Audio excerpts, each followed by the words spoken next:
Well, welcome to another Watercooler Conversation from the Menzies Research Centre. I'm Nick Cater, the Executive Director of the Menzies Research Centre. And today's discussion goes to the heart of the debate about freedom of religion in Australia and the militancy of those who are determined to banish matters of faith from the public square.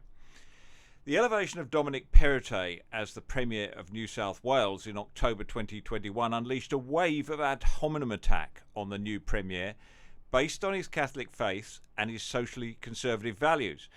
It was more evidence, if we needed it, of the institutionalised hostility to the Christian religion in general and the Catholic faith in particular in large sections of the media, which we've noted before.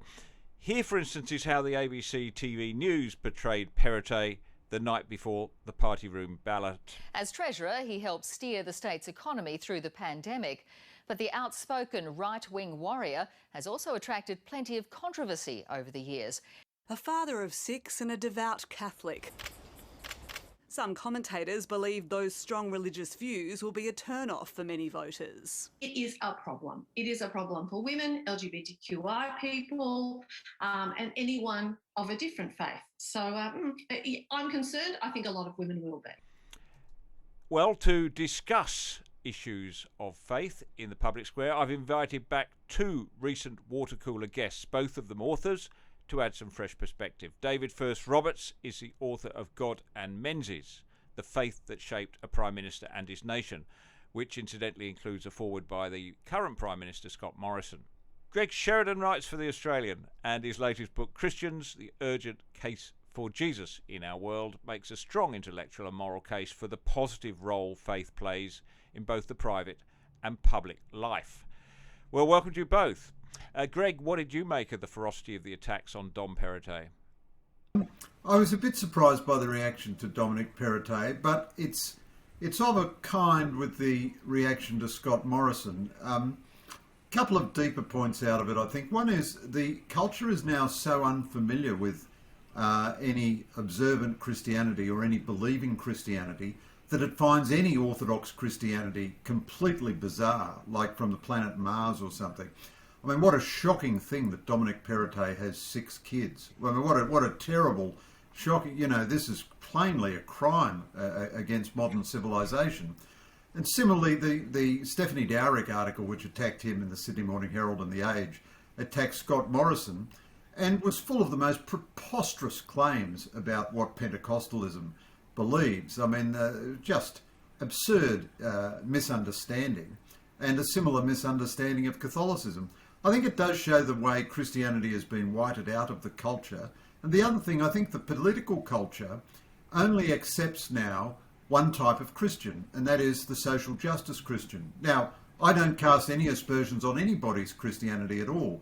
And social justice Christians, that's great, they're fine. But the only acceptable type or brand of Christianity in contemporary political culture is someone who jettisons all the moral and eschatological and transcendent claims of Christianity, but campaigns for social justice, meaning more government expenditure and so forth, and says that that has a Christian aspiration. So Kevin Rudd was allowed to be a public Christian, but Dominic Perrottet and Scott Morrison are not. The final thought is, though, I don't think these attacks have much traction anymore. They're just so absurd. David, what did you make of it, particularly in light of the particular attack on him as a Catholic? It struck me as almost a throwback to the old sectarianism which Robert Menzies did so much to try and eliminate. How surprised were you about that? Yes, well, thank you, Nick, and great to be with you, and great to be with you too, Greg. Thanks, and congratulations, Greg, on your excellent book. And you too, David, on yours. Thank you, Greg. So to Nick's question, I was both unsurprised and surprised by the public reaction from some quarters to Dominic Perrottet's election within the party room as Premier.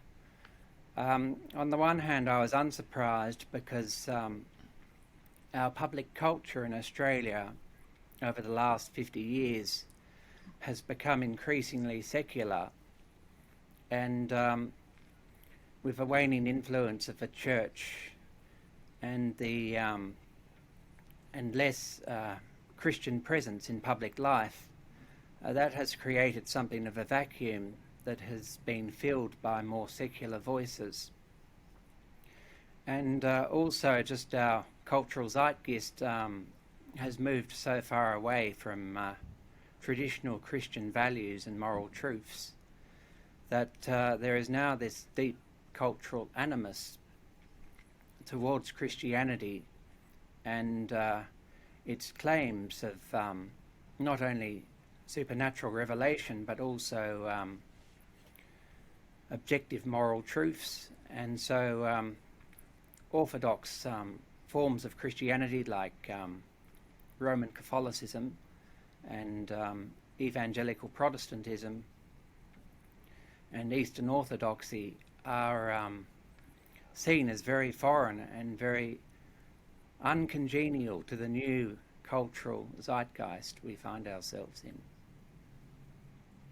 On the other hand, however, I was surprised by the degree of antipathy towards the new Premier, Dominic Perrottet, because he, after all, represents a faith that about 43% of Christians hold to and about 23% of the entire Australian population. And it's a faith really that teaches not only the gospel of Christ but also the unique value of every individual, and in its social teaching it also has a vision for advancing the common good of all people, whatever their faith or creed. And that would surely be congenial to a pluralist society such as Australia. Yeah, feel free to jump in at any stage, either of you. But I think, Greg, that goes to one of the themes of your book, and that is that Christianity is stubbornly refusing to die out in the face of scientific thought or modern progressive thought.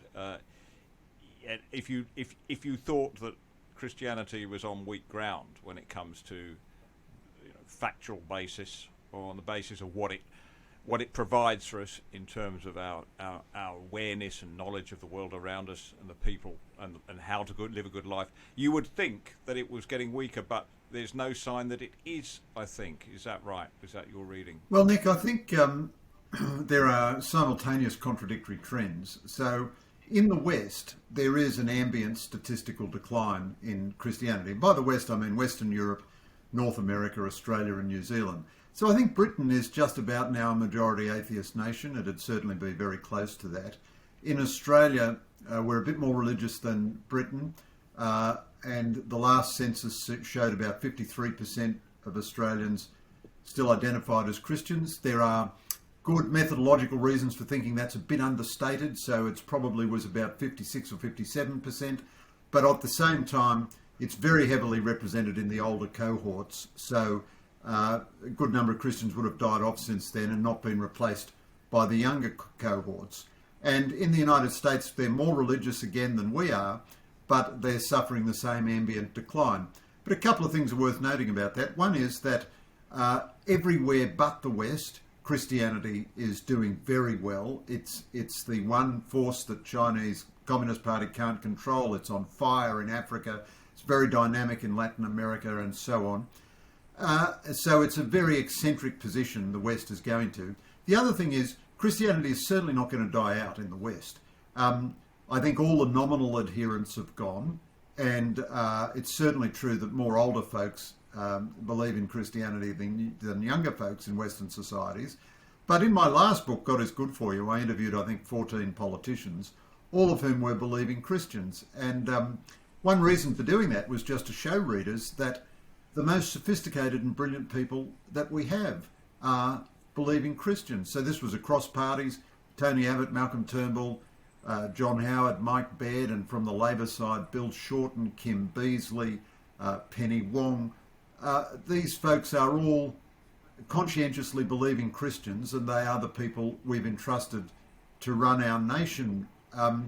Dominic Perrottet is unusual because he's a fairly traditional Catholic, although I must say there's nothing particularly conservative about the New South Wales government. I mean, the madness in the New South Wales schools is quite as crackpot as the madness anywhere in Australia. And if I had an early criticism of a Perrottet government, but I wish him all the best, you know, I'm sure he's going to be a good premier and everything, it would not be that they're too conservative or too Catholic or anything like that. It would be that they just go along with the zeitgeist like all the other governments in Australia, with a sort of a wan, pallid, anemic managerialism from the political leaders, whereas the real decisions are made by the bureaucracy, enslaved to the high points of the culture in academia and media, which are, you know, quite anti-Christian and in a sense quite anti-West. So to stick with you just for a moment, Greg, so do you think then that what we're seeing is a proxy for something else, a proxy for them feeling that they conservative or conservative values, which Dominic Perrottet, socially conservative values, he undoubtedly holds. He was not in favour of deregulating abortion when that came to the Parliament. He has indicated he would not be in favour of a euthanasia bill passing, and so on. Is in essence, is there a proxy war going on here? Is Christianity become almost a proxy for conservative values? Well, I think you're right, Nick. Perrottet has committed thought crimes according to the sort of the woke zeitgeist. You know, he didn't vote in favour of decriminalising abortion laws. Of course, the law in New South Wales is, in a sense, kind of hypocritical and mad, because abortion has been completely free in New South Wales for many, many, many years, but formally the law still held that it was illegal. And if you believe that it's the taking of innocent life, you wouldn't want the law to change, because that removes the moral statement that the unborn human being has some intrinsic rights. But Perrottet's vote against that was completely ineffective. It didn't have any effect on the passage of the amending legislation or anything like that. And I think, oddly enough, so I agree with you, Nick, absolutely. Conservative social values, thought crime is unforgivable by the left. But a couple of other things strike me, though, really. One is that conservatives, it's good that they fight and lose all these battles. I mean, I wish they would fight and win, but it's better to fight and lose than not to fight and lose. Very important. Jim Molan once said to me that often a soldier's role in a battle is simply to die. You have to impose some cost on the enemy, and you have to make it clear that the battle is worth fighting for. So it's good that people like Perrottet vote their conscience. But two things strike me. One is the real enthusiasts for woke politics, because they no longer have any religious belief at all. They invest every crazy cause that they take up, which varies. You know, the sort of specific ideological orthodoxy around gender is different today from what it was 2 years ago, and it'll be different again in 2 years' time. But whatever their current obsession is, it becomes enormously passionate. It becomes a sin against religious conviction, because they don't find any meaning in life other than through their politics. I'm not talking about them as individuals, but culturally, the only thing that infuses meaning is their politics, whereas that's a terrible view for a human being to have. But on the other hand, I'd say social conservatives have been spectacularly unsuccessful in translating their views into any coherent policy. Now, I don't expect that they can, overturn abortion laws or probably resist euthanasia, but why does a Conservative government in New South Wales produce education as bad as we've got in New South Wales? We've had all these years of Conservative government and not a speck. The last Conservative education minister who tried to reform the school system was Terry Metherell. And I think Bob Carr did more for literacy and historical literacy than any Liberal government has. So it's not just that the left persecutes Conservatives, It's that conservatives are incredibly unsuccessful in arguing their case. David, let's go back to the subject of your book, Robert Menzies, and talk a bit about the way, and you trace this brilliantly through your book, the way that essentially Christian values, Christian thinking, the Judeo-Christian tradition more broadly, funnels its way, if you like, through the figure of Robert Menzies into the foundations of the Liberal Party, into some of its foundational principles and beliefs. But more so, these are the principles that would be broadly accepted, right? Love thy neighbour as thyself, and so forth. Talk a bit about that first. Yes, certainly. So Menzies, as you'd be aware, was identified as a Presbyterian, yet he espoused a form of Christianity that was very broad and ecumenical, and that drew from a lot of different influences, not only from Methodism, but also Presbyterianism and sort of a broad liberal, socially engaged Protestantism, and even evangelicalism as well. And so when Menzies founded the Liberal Party in the mid-1940s, it was never founded in a moral or spiritual vacuum. It's true on the one hand that it was never founded as a confessionally Christian party or as the ecclesiastical party that was the arm of any church. Rather, it was a secular liberal party, but one based very deeply on Judeo-Christian principles. And so it affirmed traditional Protestant values in thrift and sobriety and personal responsibility that were all emphasised by the Calvinist or Puritan tradition of Christianity. And then it also spoke of family life and subsidiarity and community life and sort of the interdependent nature of society where people were related to each other. To use the expression of the Apostle Paul, every citizen was a member of one another. And so, again, to use the biblical phrase, Menzies described people as each other's brother's keeper. And so these values resonated with Christianity across the board, including with Catholic social teaching that emphasises all of these values, as well as the traditional Protestant churches in Australia. So they're essentially foundational values, and in Robert Menzies' day would have been uncontroversial, but now we have in this great secular movement, if I can call it that, although I think it misunderstands the meaning of the word secular, but this great anti-religious sentiment on which is widespread, right, Greg, on the progressive left, not universal but widespread. That to many ways clashes with that more traditional view, certainly on matters like the family and those sort of issues.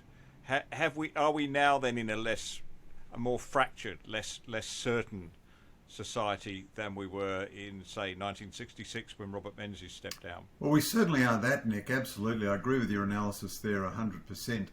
So it's interesting if you look at the culture.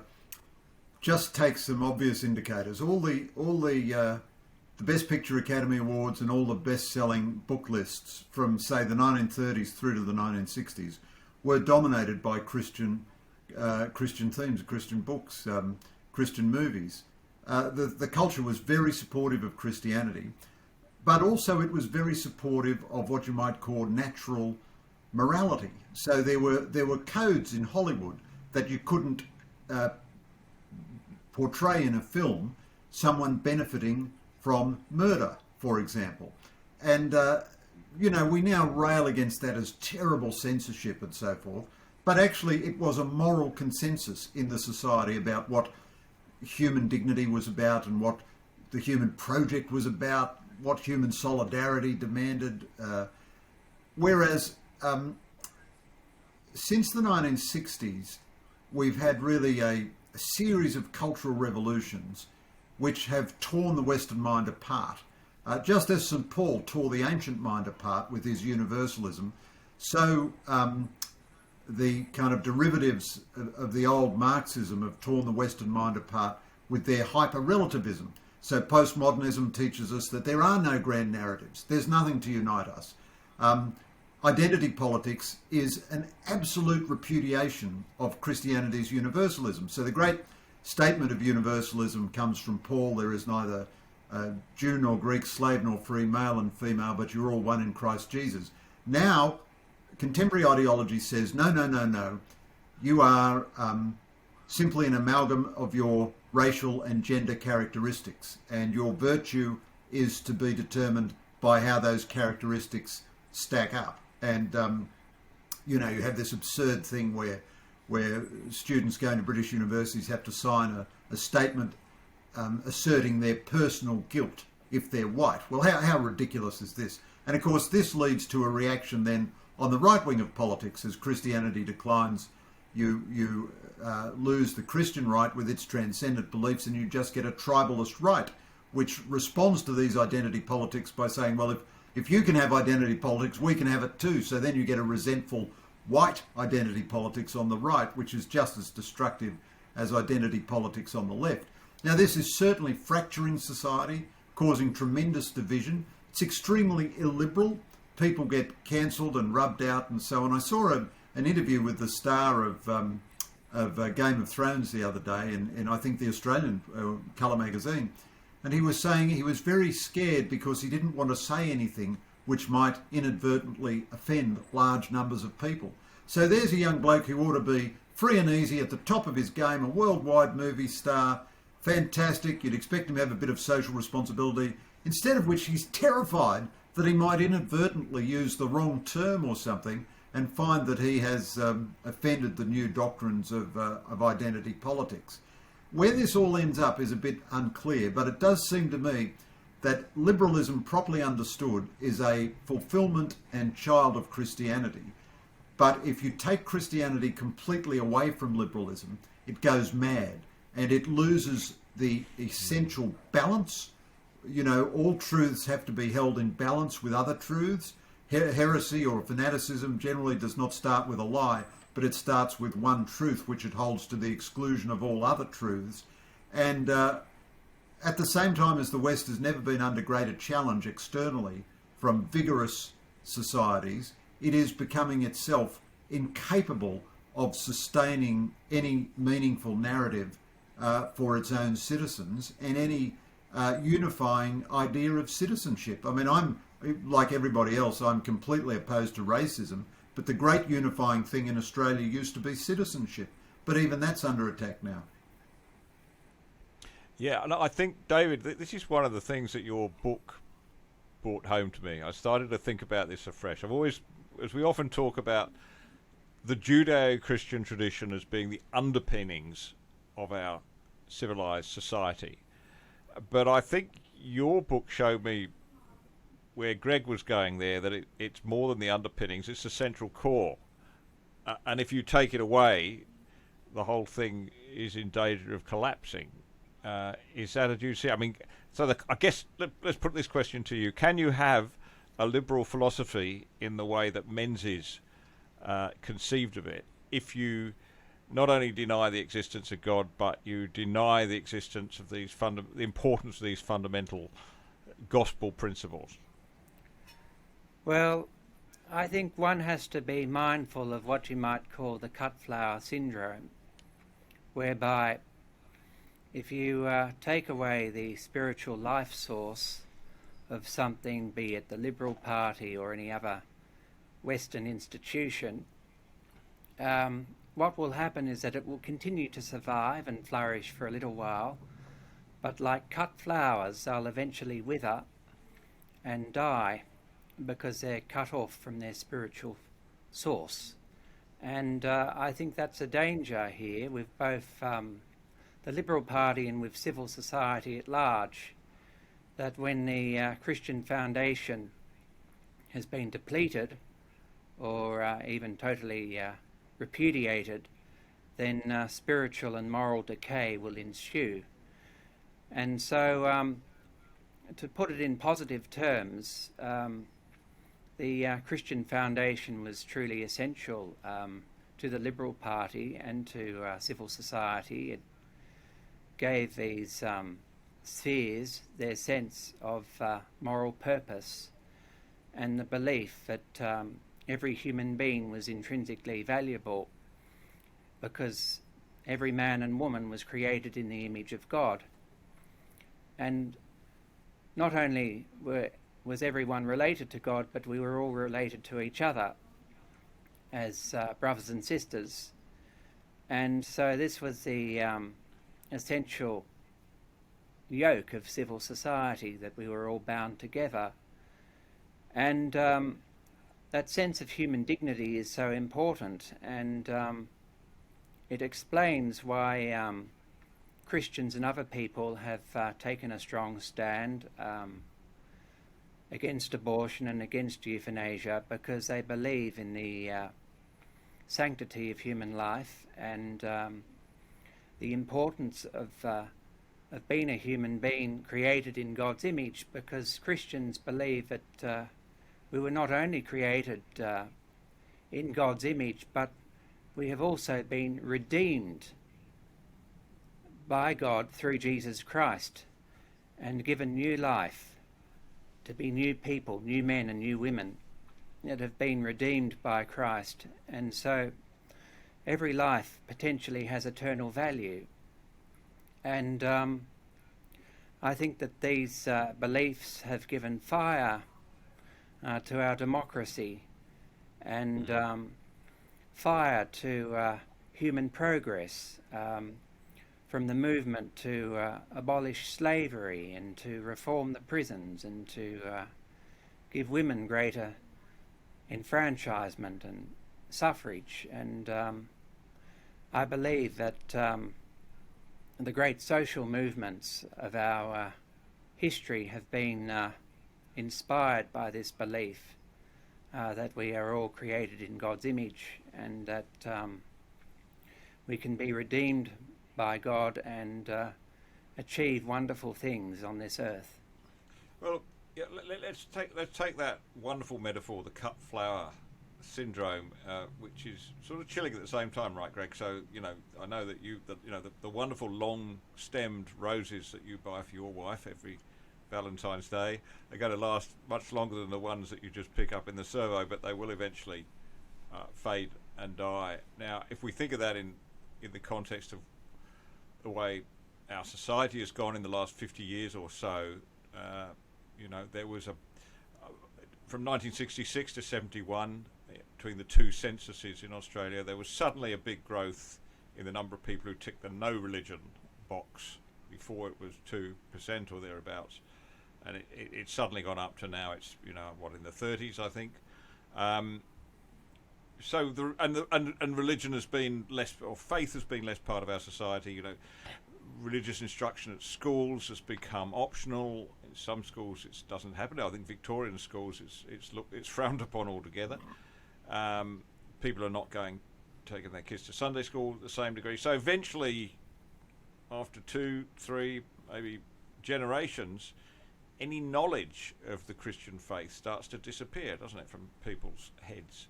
And I'm concerned about this, that if you, even just a simple thing like the Good Samaritan may not mean much to, a young person who hasn't had the benefit of any sort of religious teaching whatsoever. What do you think? Well, look, Nick, I couldn't agree with you more. I mean, it's absolutely barking mad what our culture is doing. It's just screaming batshit crazy. We've got the greatest book in the history of humanity, the Bible. Now, even if you're not a believer, you'd want to be acquainted with this. The most militant atheists, Richard Dawkins, argues that Bible literacy is essential for cultural literacy in the West. Julia Gillard, very graciously, our only recent atheist Prime Minister, said that she thought it was terribly important to have scripture knowledge. The great biographer of St Paul, N.T. Wright, argues that Paul's writings are among the most important in the history of human civilization. They ought to be studied not only in religious contexts, but in philosophy classes, literature classes, psychology classes, indeed politics classes. But where are they studied at all? Every poor student is required to undergo some ridiculous version of the Safe Schools program, but under no circumstances at all are we ever going to introduce them to the greatest book of Western civilization. Now, this is a situation full of paradoxes. Christianity is a universal religion, it's not a Western religion, but it is the case that Western civilization is the child of Christianity. So we are determined to know nothing about our own history.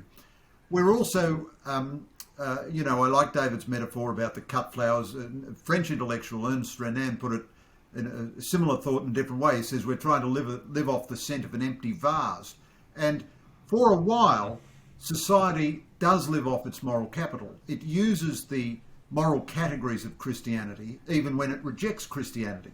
One of those moral categories is universal human rights. Universal human rights is not a universally held view across humanity. It's not even an automatic view. We're creating a neo-pagan society, and the last time we had a pagan society was hypersexualized, like now. It was very bad for women and girls, like now. It was very violent, like now.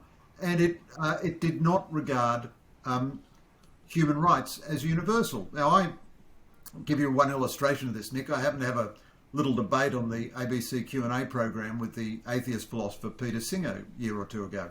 Very nice guy, Peter Singer, very good philosopher, very good person. I don't have any criticism of him personally, and he's a very useful philosopher because he takes ideas to their logical conclusion.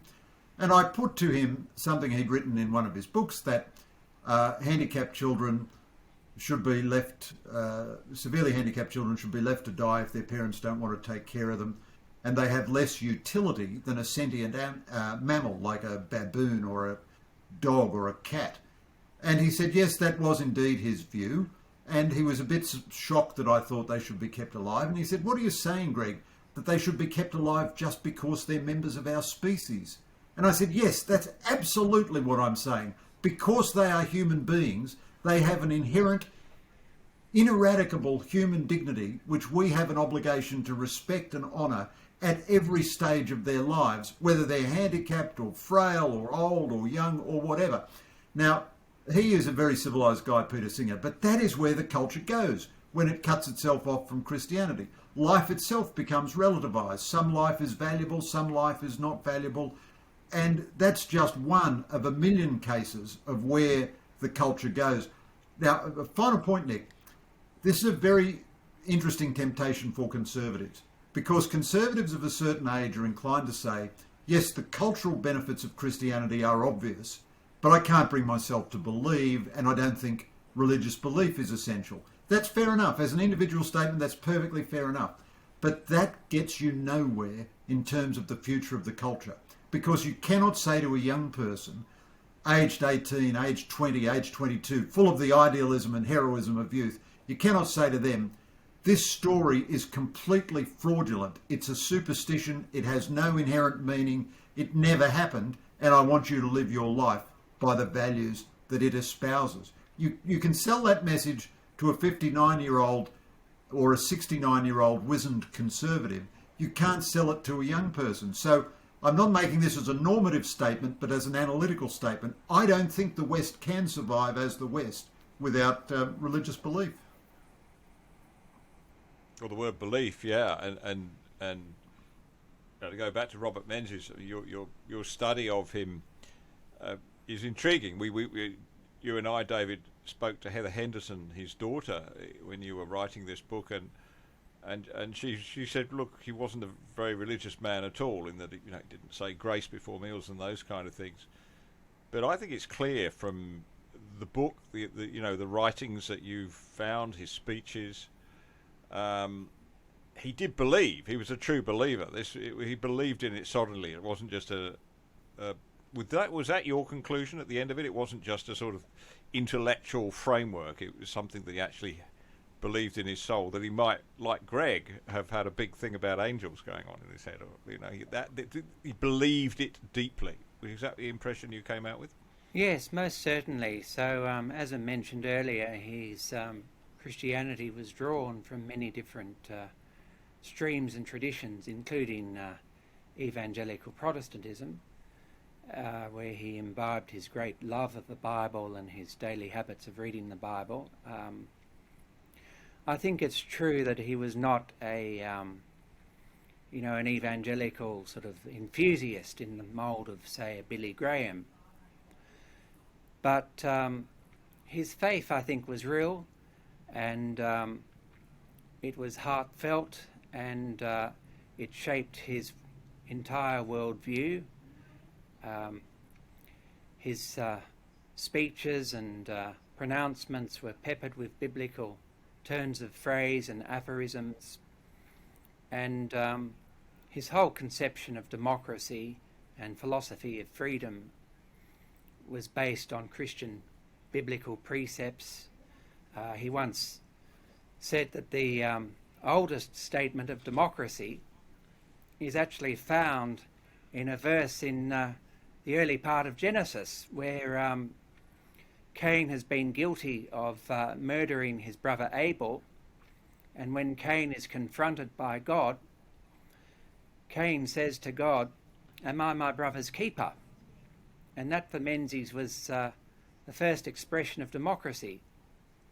And also Menzies drew from the Apostle Paul when writing to the Corinthians, Paul said that we are all members of one another, and that was in the context of his teaching about people being contributors to the church as a whole body. Well, Menzies took that concept and he extrapolated it to civil society to show that just as people in the church are members of Christ's body, ordinary citizens in society are members of one another and work together to advance the common good. And so Menzies was profoundly shaped by Christianity. And he also believed in what this American public intellectual, Os Guinness, has described as the golden triangle of freedom. And I think Guinness himself adopts this concept from the great 19th century philosopher Alexis de Tocqueville. And it's basically the thesis that for freedom to survive, it has to be grounded in virtue, and for virtue to flourish, it has to be grounded in faith. And for faith to be able to flourish, it has to have freedom. And so this triangle continues ad infinitum. And Menzies believed that freedom, virtue, and faith were all inextricably intertwined, and that was the golden thread of civil society. Finally, as we draw this to a close, we might talk about this issue of freedom of religion, which is, implicitly under threat by the kind of attacks we've seen against Dominic Perrottet.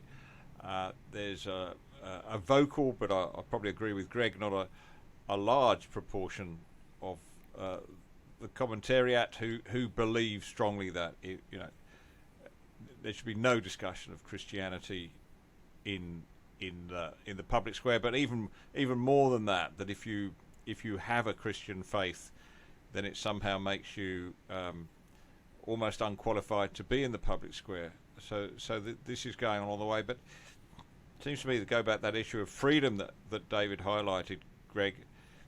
Freedom of religion is fundamental to freedom of thought and respect for individuals. If we don't say that you're entitled in this country to have any faith or none, and that we're not going to think better or worse of you for any of that, that's your personal faith, that is the kind of true respect for every individual that to me is fundamental.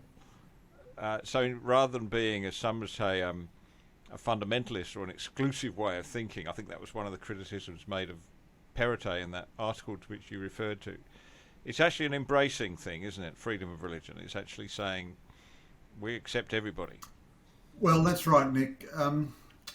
I think this is quite a vexed and difficult question. Freedom of religion is absolutely critically important, but I don't quite agree absolutely with the idea that freedom of any religion. I mean, a lot of people then create fake religions in order to enjoy the legislative benefits of freedom of religion, or you get people trying to take over a church in order to become a Satan worshipping cult and so on. I'm not saying they should be outlawed, but I'm not convinced that we need to give them the same respect that we give to a real religion. And the difficulty with legislating about it is that in the end you're going to get judges deciding what is a true religious belief. So someone will say, my desire to enslave teenage girls or something is part of my religious belief, and then a judge will have to rightly decide whether that's real or not. But what this indicates, though, is the breakdown of common sense, consensus, reasonableness in our society, because probably the best guarantees of these freedoms are the common law traditions, but you have to legislate for something which in the past was just accepted, because the basic fundamental consensus of society is breaking down. And if you have to legislate for each individual little bit of behaviour, this becomes unbelievably cumbersome and also very restrictive. Now, I think the predominant threat to normal religious freedom is a threat against Christians. It's not a threat against other religious traditions. And it is an institutional threat, and it takes this kind of form. It is the zeitgeist ideology is becoming extremely illiberal in its liberalism, extremely coercive, extremely intolerant. And it says to Christian institutions, you cannot preach your traditional Christian view because that contradicts woke ideology, and it is against the law for you to contradict woke ideology. So a Christian school cannot teach that marriage is between a man and a woman exclusively, because that will be seen as discrimination against staff or students who are gay and believe marriage should be for gay people as well. So I'm not adjudicating on the merits of that argument, but I do believe Christian institutions must be allowed to practice their Christian beliefs. I mean, famously, a Canadian law school was, couldn't get accreditation because it asked its students to take some pledge or other, maybe chastity before marriage or no alcohol or something. You couldn't try that in an Irish school. But the infringement of institutions, Christian schools, Christian hospitals are required to practice euthanasia, required to assist in abortions, even if not directly, then indirectly, which outrages their conscience. They're not allowed to say, well, we simply don't offer that service here, and then you could go and get it somewhere else. They've got to assist you with that service or refer you on to someone. So you're asking them to outrage their conscience. In the euthanasia case, you're asking them to become active killers or lose their government accreditation. Orphanages which, or not orphanages, adoption agencies which traditionally adopted to traditional families will be run out of business and lose their government accreditation. And because so much of our society now is required in government accreditation, priests are not allowed to maintain the seal of the confessional. It's against the law. Lawyers are allowed to maintain their seal of confidentiality because the Royal Commission said it has some social utility. But the Royal Commission doesn't believe that the sacrament of confession as practiced by Catholics and Anglicans and Orthodox, Eastern Orthodox religions has any social utility. So you will increasingly find situations where priests will have to sign, in order to do certain sorts of government work, they'll have to eventually sign a declaration saying that they will breach the doctrines of their church in regards to the confessional. And this will go on and on and on and on, right throughout society. It's terribly important that the Christian churches fight these battles, even if they lose. They have to insist Christians are now probably a minority in our society. We need to demand minority rights, not so much for ourselves, but a minority rights for the truth, so that the truth at least is allowed to appear in the public square, because the encroaching arms of illiberal liberalism, ideological coerciveness, will try to strangle Christian institutions, and those institutions will be tempted to say, oh, well, look, we never talk about these issues anyway, let's just go along with it. Or what does it matter if we have to do this one thing that we disagree with profoundly? We can do all the other good things that we believe in. And I don't think that's a good way for Christian institutions to go. Of course, religious freedom extends to people of other religions, Hindus, Buddhists, Sikhs, Muslims, everybody. It's a very difficult area to legislate, though, because you'll certainly get Islamist extremists. I mean, you'll get Hizb ut-Tahrir, as they already do. They're banned in many, many countries. They're an Islamist extremist organisation. They'll say in this country, well, we don't advocate violence and you can't regulate our extremism. But the very fact that we have to legislate over this is a sign that the common sense, the comity, the consensus that underlies society is breaking down.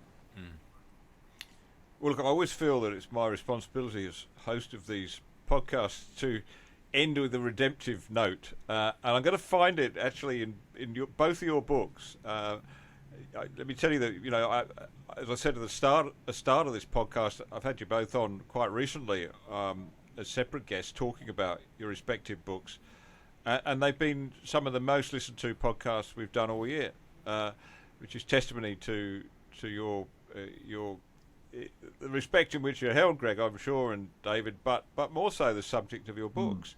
So could you just round off briefly, both of you, David, starting with you, the reaction to the book, which, like Greg's, is a solid intellectual work that doesn't pull back from actually dealing with some deep theological truths. The reaction to your book, whether you've had any negative reaction, but generally are you encouraged? David, starting with you. Well, thank you, Nick. Yes, I have been encouraged. I got a lovely endorsement from Tim Costello down there in Melbourne, who really appreciated the spotlight that the book shone on the faith of Menzies, and Costello himself identifies very strongly with the, in particular, the humanitarian Christian ideals of the Liberal Party, which saw the Menzies government welcome immigrants and refugees, and also the liberalism that he preached of mutual obligation and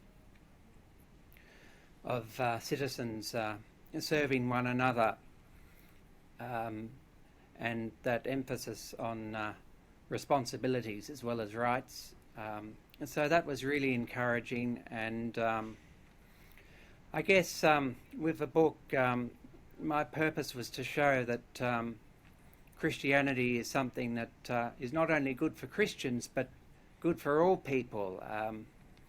The old Archbishop of Canterbury, William Temple, once said that the Church is the only society that exists for the benefit of those who are not its members.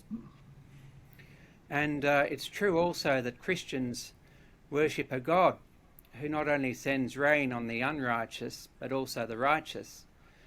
And so it is that when we embody a Christian spirit, we are contributing to a creed that is the least sectional and most universal of all creeds, because the Christian message is open to all people of all races and all cultures and nationalities, and it transcends those barriers of sex and race and class, and it affirms our universal humanity. Greg? Well said, David, and congratulations again on your book. So, Nick, I've been thrilled and delighted and astonished by the reaction to this book as to the last one. I was very hesitant to sort of come out as a completely orthodox believing Christian. I mean, I've always been happy to barrack from the sideline for Christianity. But and one of the reasons I write these books is to encourage all Christians to publicly own their beliefs. And I've really been thrilled by the reaction to the books. People sometimes say, who did you write the book for? But Nick, you will appreciate this more than anyone. We journalists write for everybody. We write for the educated layperson. It's not a book just for Christians. It's not a book just for atheists to try to convert them or something. It's a book written as a professional journalist who believes the story is true and wants to interrogate the scriptures and the arguments and so on in a professional journalistic fashion. And I must say, I've had some really wonderful discussions about the book on the ABC. Very, very good conversations. So I've been treated very graciously on the ABC. Not only would I have no complaints, but the only complaint I'd have is that the ABC broadcaster Richard Glover, his questions are so consistently more penetrating and insightful than my answers that I sometimes think this is a contrast not to my benefit. But the first book I wrote about God is Good For You. Wonderful publishers, Allen and Unwin. They did a fabulous job on the book. Had a very small print run, perfectly sensibly. Christian books tend to sell, within their subgroup. And it ended up going into 10 or 12 or 14 reprints or something, and it's still selling well, and got distributed in the United States and the UK in small numbers, but distributed there, and absolutely wildly beyond the expectations of the publisher and wildly beyond the expectations of the author. The same with this book. I think it's slightly outselling God is Good For You, even though half the bookshops in Australia are shut. It's written for anybody who has any interest in these ideas at all. So I hope that it will confirm existing Christians. I hope it'll make people who used to be Christians and fallen away think again. I hope that open-minded atheists will find it interesting. I hope that closed-minded atheists will find it challenging. I hope that people from other religious traditions will find it interesting. I tried to write it from first principles and not to use any jargon, any theological jargon or any other jargon. As you'd know, Nick, being such a great journalist yourself, jargon is the enemy of clear communication in journalism. So I'm absolutely thrilled to bits that the reaction has been so good. I don't know if I said this to you before, Nick, but I found a way to be the very best in your field. I might write a management guru book about this. Simply choose a field in which there are no other practitioners. So secular journalist books in favour of Christianity. I am both the best and simultaneously the worst in that field all at once. And really, I'm tremendously grateful to anyone who's taken the trouble to read a book. The final thing I'd finish on, Nick, is that a reader who reads a book that you've written, and I'm sure you've had this experience as an author yourself, pays you an enormous compliment. They've spent 10 or 12 or 14 or 16 hours in a deep immersion in a conversation with you through your book. They've allowed you to have, rent-free accommodation in their minds in a deep conversation, which you only get in a book. You don't get it anywhere else.